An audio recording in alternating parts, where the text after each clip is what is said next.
BJP आखिर ब्राह्मण, राजपूत और मनियों से इतनी नफरत क्यों करती है? 13 जनवरी को यूजीसी द्वारा रिलीज किए इस गैजेट पर एक बार नजर डाले। इस डॉक्यूमेंट में कई नियम बनाए गए हैं जिससे यूनिवर्सिटीज और कॉलेज कैंपस में होने वाले जातिगत भेदभाव को रोका जा सके। यहाँ तक आपको लग रहा होगा कि सही तो है, लेकिन कहानी इसके आगे शुरू होती है। इस डॉक्यूमेंट का 5वां पॉइंट कहता है कि SC, ST या OBC के खिलाफ हो रहे किसी भी तरह के भेदभाव पर नजर रखने के लिए इक्विटी स्क्वाड बनाई जाएगी, जो कैंपस में घूमकर लोगों पर नजर रखेगी।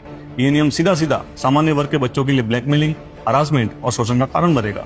समता का नियम जरूरी है, लेकिन इस तरह के नियम समय के साथ अधिक जातिवाद को बढ़ावा देते हैं और सवर्ण समाज के बच्चों के खिलाफ उत्पीड़न का हथियार बनते हैं, जैसे कि SC, ST एक्ट। दूसरी बात इस डॉक्यूमेंट में लिखी है कि इन वंचित शोषित लोगों के लिए एक इक्वल अपॉर्चुनिटी सेंटर बनाया जाएगा, जिसके अंदर स्पेशल प्रोग्राम चलाए जाएंगे और इसी AOC के अंदर एक इक्विटी कमेटी बनाई जाएगी जो SC, ST और OBC के साथ किसी भी तरह के भेदभाव की शिकायत पर जांच करेगी।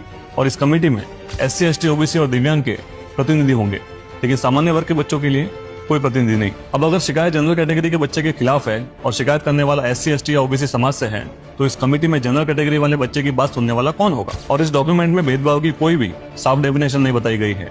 इसका मतलब ये हुआ कि अगर SC, ST और OBC समाज के किसी बच्चे को किसी टीचर या स्टूडेंट के किसी बात का बुरा लग जाए तो वो कंप्लेन कर सकता है और उसके खिलाफ कार्रवाई की जाएगी। इन नियमों के नकारात्मक प्रभाव क्या होंगे वो भी मैं आपको बता देता हूँ।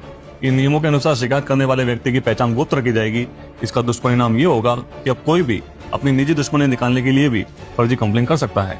ये लोग कॉलेज कैंपस में आपके भगवान पर कोई भी फर्जी टिप्पणी कर सकते हैं, मगर आपने पलट कर जवाब दिया तो आप पर भेदभाव का आरोप लगाकर कार्रवाई की जा सकती है। 5000 वर्षों के शोषण की कहानियां बेचकर इसी तरह सवर्ण समाज को निशाना बनाया जाएगा और इस तरह के कानून देश के एक बहुत बड़े वर्ग को मानसिक प्रताड़ना और नरसंहार की ओर ढकेल रहे हैं और हो सकता है आने वाले दिनों में सवर्ण समाज अपने ही देश में शरणार्थी बन जाए।